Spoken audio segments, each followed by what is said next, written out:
कहते अंतिम समय में राम राम ल्यो। अब किसी की एकदम से मृत्यु हो गई या चोट लगी, बेहोश हो गए, कोमा में हो चले गए, वो अंतिम समय राम राम कहां कहेंगे?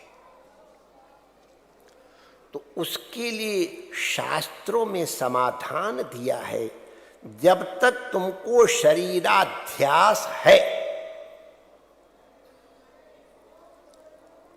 जब तक तुम्हारे में सोचने की, कहने की, गाने की, सुनने की सामर्थ्य है, तब तक भागवत को सुनो, गाओ, आनंद लो।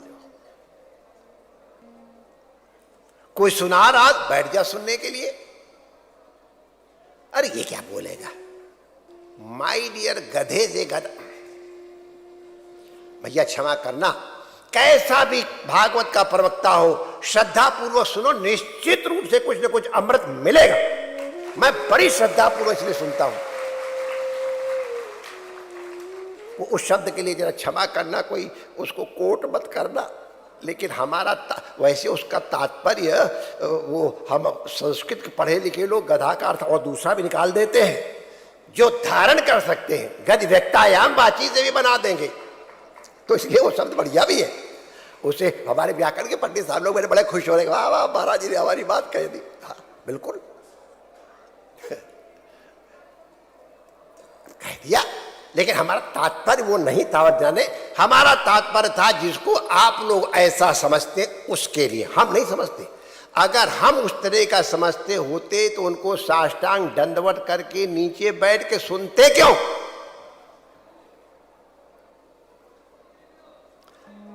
हम तो उनकी कथा सुने, इसकी क्या सुनेंगे? अरे माय डियर, तुम्हें क्या पता ये कोई ऐसी बात, और ये कहां बोल रहा है? ये तो यंत्र है, बोलने वाला तो कोई और होता है जो उसके माध्यम से बोल रहा है। उसको सुनत, उसको सुनो, पिबत, उसको पियो। तो ये विशेषण लगा के हम तो उनकी कथा सुने हैं, ये सब ऐसा नहीं। कोई भी सुनाए तो भागवत पिबत, पियो। अपनी बुद्धि को बाहर टांग करके और तब आके भागवत पिबत। हमारे स्वामी जी थे बंबई में, तो हम उनके यहाँ आश्रम में गए तो वहां लिखा था ईगो स्टैंड। जैसे शू स्टैंड है, तो वहां लिखा था ईगो स्टैंड। अच्छा, हमको नहीं समझ में आया, और हमारी आदत है जो चीज हमको समझ में नहीं आती है तो हम अपना अभिमान नहीं रखते हैं कि ये जरा सी बात इनको समझ में आने। अरे भैया, जो इस तरह का अभिमान रखेगा उसको ज्ञान कभी होएगा नहीं। जिज्ञासा जरूर करो, जिज्ञासा करने में संकोच मत करो। कोई हमको मूर्ख समझ लेगा, उसमें उतना दोष नहीं जितना मूर्ख रह गए बिना सुने हुए। तो मूर्खत्व के लिए थोड़ी देर के कोई मूर्ख समझ ले तो समझ ले, तो अपना क्या बिगड़ा? पूछो। तो मैंने पूछा what is this ego stand, शायद हिंदी में पूछा था। तो देखा महाराज जी, शू स्टैंड माने जहां जूते रखते हैं, हैट स्टैंड जहां हैट रखते। पहले एक आते थे बाद कोट टांग देते थे, तो ये कोट स्टैंड लोगों घरों में रखते थे, कोट स्टैंड। तो जहां कोई चीज उतार के रखी जाए उसको स्टैंड कहते हैं। मैंने कहा हाँ मुझे मालूम है। तो ईगो स्टैंड माने आप आश्रम में प्रवेश कर रहे हो, अपनी ईगो को बाहर टांग जाना, नम्री भाव से आश्रम में जाना चाहिए। ये दुष्यंत ने हम लोगों को कालिदास के माध्यम से सिखाया है। आश्रम में जाओ, संत के पास जाओ, कथा सुनने जाओ। अरे इसका तो मैंने पढ़ाया है, कुछ नहीं पढ़ाया है। इसने पढ़ते समय तुम्हें पढ़ाया है। हर विद्यार्थी अपने गुरु को पढ़ाता है, इसको आप नोट कर लो। क्योंकि हमने उनसे पढ़ा है, अपने विद्यार्थियों से। इसलिए प्रमाण रूप से कह रहा हूं, पढ़ाते समय ही विद्या आती है, पढ़ते समय आती कहां है। पढ़ाते समय तैयारी करनी पड़ती। 45 मिनट का पीरियड लेने के लिए प्रोफेसर तो 2-2.5 घंटे परिश्रम करता है, तब 45 मिनट का पीरियड लेता है। हमको अपनी याद है, जब पहली बार भागवत करनी पड़ी थी वहां जन्मभूमि में बलात् परीक्षा, तो किस तरह से हम उतनी देर बोलने के लिए टेंशन युक्त होकर के देखते थे, वो हमको अब तक याद है, भूला नहीं, अभी भी देखता हूं। कहां पढ़ाते समय विद्यार्थी से, अपने शिष्य से पढ़ा जाता है, तो इसलिए उसको श्रवण करते समय ये अहंकार, ये तो मेरा विद्यार्थी है, मेरे विद्यार्थी का विद्यार्थी है, तब जाओ ही मत। अगर गए हो तो श्रद्धा से श्रवण करो।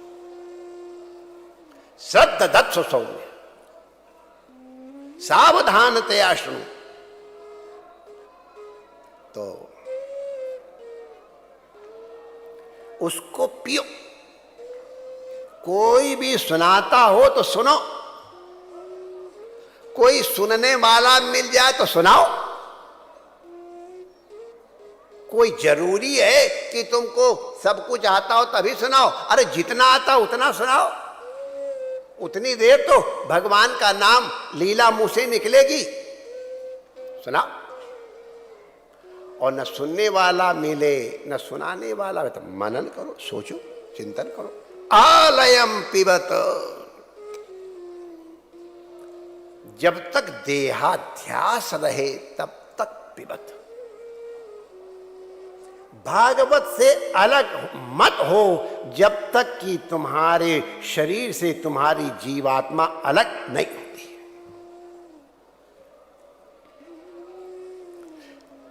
अगर बेहोश हो गए तो जब तक बेहोश हुए हैं उसके पहले पहले तक अगर तुमने स्मरण किया है, नाम स्मरण किया है, कथा स्मरण की है, गुरु स्मरण किया है, इष्ट स्मरण किया है, तो उसको तुम्हारा अंतिम स्मरण मान लिया जाएगा, मरते समय का भजन मान लिया जाएगा। आप लोग विजुगीषा मत करना, ये तो 6 महीने से वैसे ही पड़ा हुआ है। अरे 6 महीना पढ़ने के पहले तो उसने जप किया था, ध्यान किया था, भागवत सुनी थी, हो गया काम। वही उसका अंतमति सोगति। अरे मति जब राधे राधे हो गई है तब क्या अंतमति? वही तो अंतमति है। अंतिम समय तक जब तक होश है, आलयम पिबत,